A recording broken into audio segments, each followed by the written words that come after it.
नमस्कार दोस्तों, अनुभव की सीढ़ी के सभी दर्शकों व श्रोताओं को मेरा नमस्कार।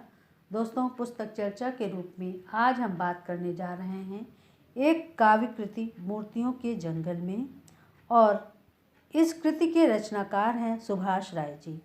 यह पुस्तक सेतु प्रकाशन दिल्ली से वर्ष 2022 में प्रकाशित हुई है, जिसका मूल्य मात्र 199 रुपये है। सुभाष राय जी कवि होने के साथ साथ वरिष्ठ पत्रकार एवं संपादक हैं।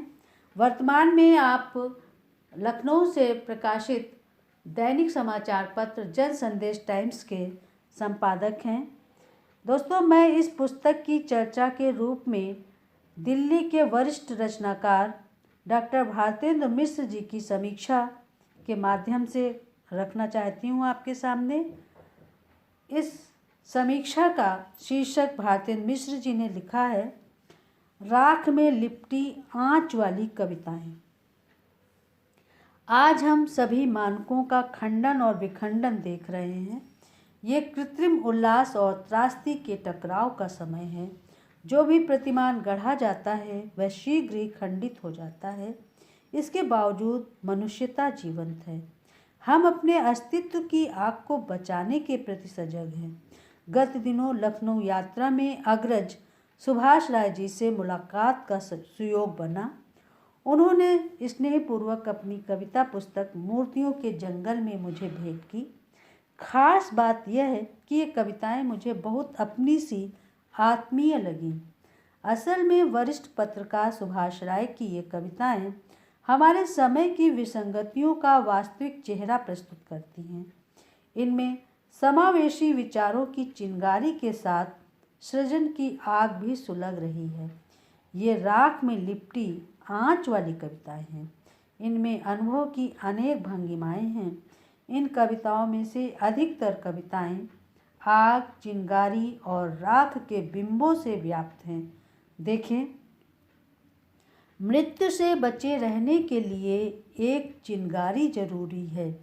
आग मर गई तो तुम भी जिंदा नहीं रह सकते। आग मर गई तो तुम भी जिंदा नहीं रह सकते।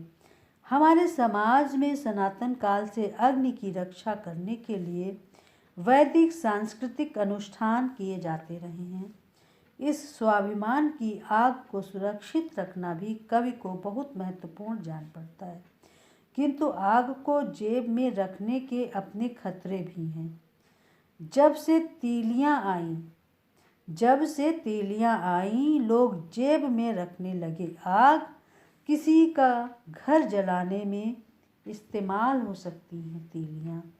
इस आग का संदर्भ कवि की रचनात्मकता के साथ ही जनता के आक्रोश और कोरोना काल के समय की भयावहता के संदर्भ में भी देखा जा सकता है।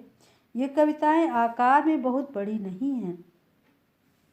छोटी कविताओं में भी भाव की सघनता और अभिव्यक्ति की तीक्ष्णता स्वतः मुखर होती है। इसीलिए छोटी कविताओं को सूत्र और सूक्ति के लिए याद किया जाता है। इन कविताओं में शब्द और अर्थ की लय बजती हुई चलती है। इनमें क्रियात्मक प्रवाह के साथ प्रतिक्रिया के सुर भी बजते हैं। किसी कवि को शब्दों के बजने का स्वर सुनाई देने लगे तो वह कवि के लिए बड़ी परघटना हो सकती है। कवि कहता है कि घड़ियों में नहीं बजता है समय, समय में बजती हैं घड़ियाँ। घड़ियाँ दर्ज नहीं करती कुछ भी, न अतीत न ही वर्तमान। भविष्य बजता है साहस में।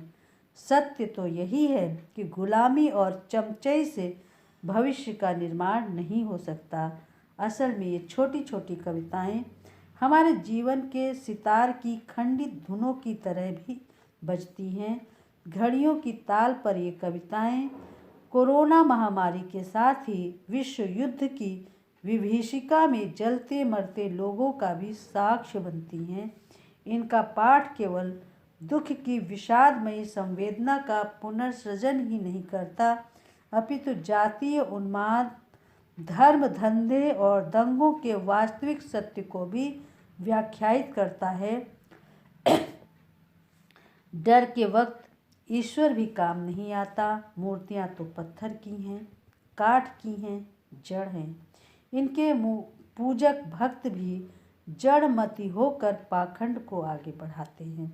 अपनी ही जड़ों को खोदने और उनमें मट्ठा डालने वाली विकृति को हम केवल संस्कृति कैसे मान लें? प्रकृति के प्रति आस्था का भाव तो जीवन का प्रतिरूप है।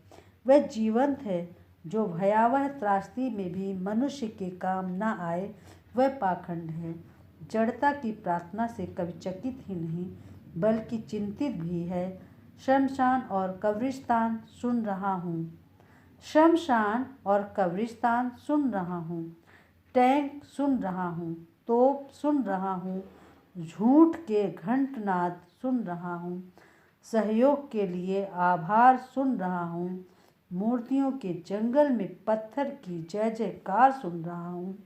हम सब अपना रास्ता खोजते हुए आगे बढ़ते हैं, किंतु एक समय ऐसा भी आता है जब हमें कोई राह नहीं दिखती। कवि के सामने भी ऐसी परिस्थिति आती है, फिर भी वह अपनी अभिव्यक्ति से संवाद को आगे बढ़ाता है। एक समय था, चारों ओर घना अंधेरा था, भीतर कुछ जल उठा और सारे रास्ते नजर आने लगे। एक समय है, चारों ओर घना अंधेरा है, बाहर सब कुछ जल रहा है, पर कोई रास्ता नजर नहीं आता। मुझे लगता है विसंगतियों से टकराना और मार्ग खोजना ही वास्तविक कवि कर्म है।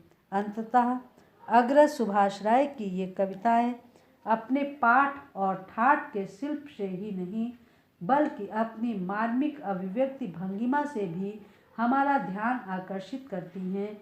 उन्हें बधाई।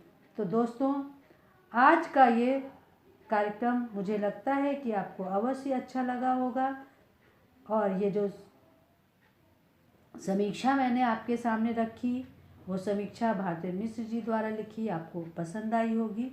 हमारा ये कार्यक्रम आपको कैसा लग रहा है हमें अवश्य बताएं। हमारे चैनल को लाइक करें, शेयर करें, कमेंट्स करें, सब्सक्राइब करें और हमसे इसी तरह जुड़े रहें।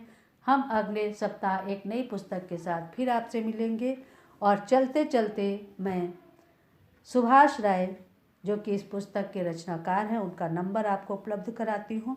नंबर नोट कर लीजिए 9455081894। नंबर एक बार फिर सुन लीजिए 9455081894। अगले सप्ताह फिर मिलेंगे, तब तक के लिए नमस्कार।